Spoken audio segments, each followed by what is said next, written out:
Hey there, financial futures community.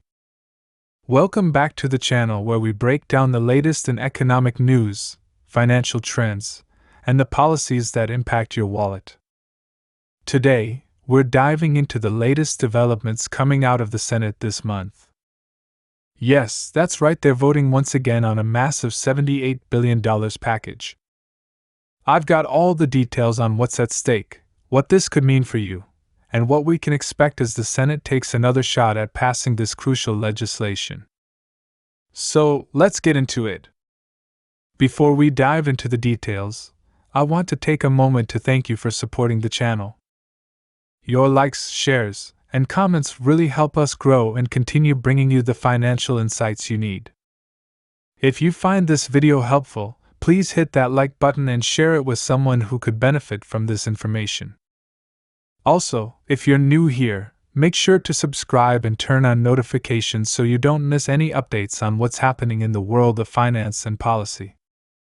Alright, let's get started. So, here we are again, it's September, and the Senate is gearing up to vote on the $78 billion package that has been on everyone's radar. If you recall, this is the same package they attempted to pass back at the very beginning of August, but unfortunately it didn't make it through.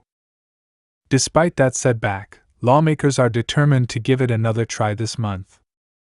To bring everyone up to speed, this package originally passed the House of Representatives way back in January of this year with overwhelming bipartisan support, 357 in favor, 70 against.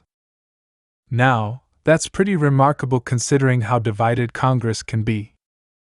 Yet, even with such strong backing, the Senate struggled to secure the 60 votes needed to advance the bill. But why is that, and what makes this package so important? Let's break it down. The $78 billion package in question is a comprehensive piece of legislation that aims to provide significant tax relief and enhance child tax credit payments, among other things. Here's a closer look at what's included. This part of the bill is designed to provide tax breaks for businesses, especially small and medium-sized enterprises, to help stimulate economic growth and job creation. In a time when many businesses are still recovering from the effects of the pandemic, these tax reductions could be a lifeline, allowing companies to reinvest in their operations, hire more workers, and contribute to the overall economy. Now, this is where a lot of attention is focused. The bill proposes increasing the refundable portion of the child tax credit, making it retroactive to 2023. Let's talk specifics. For 2023, the refundable portion would increase from $1,600 to $1,800. For 2024, it would go up to $1,900. And for 2025, it would reach $2,000.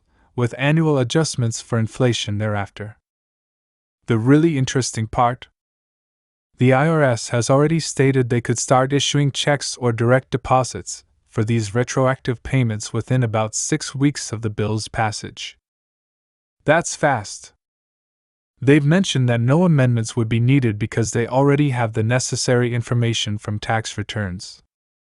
This means families could see this extra money in their accounts sooner rather than later, which is a big deal for millions of households.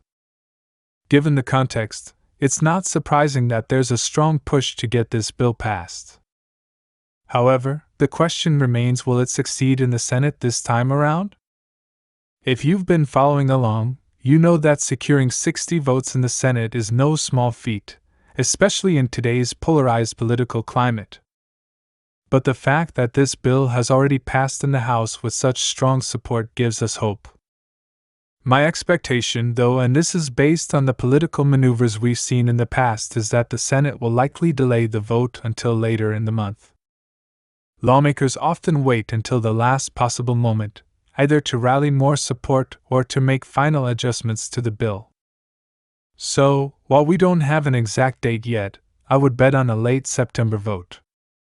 Now, let's address the big question on everyone's mind: what does this bill mean for you, especially if you're a senior, a retiree, or someone living on a fixed income?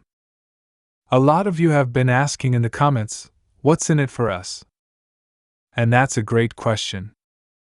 The bill primarily focuses on tax relief for businesses and enhancements to the child tax credit, so it may not directly benefit those on Social Security, SSDI, SSI, or other fixed incomes.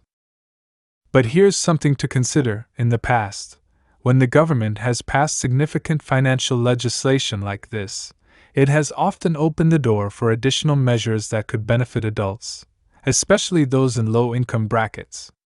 For instance, back in 2021, there was a lot of talk about establishing a monthly advanced payment for low-income adults similar to the child tax credit. While that didn't come to fruition, the conversation hasn't gone away.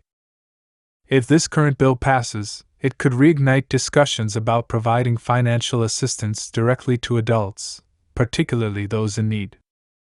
So, while this bill may not include direct benefits for everyone right now, it's a step in a larger legislative process that could lead to more comprehensive support down the line. Rest assured, I'm keeping a close eye on this, and I'll update you as soon as there are any new developments. In the meantime, if you found this video helpful, don't forget to give it a thumbs up and share it with others who might be interested. And if you haven't yet, hit that subscribe button so you won't miss any updates as we continue to navigate the financial landscape together. Thank you so much for being part of the Financial Futures community. I appreciate your support and your trust in the content we provide here. Have a great day, stay informed, and I'll see you in the next video.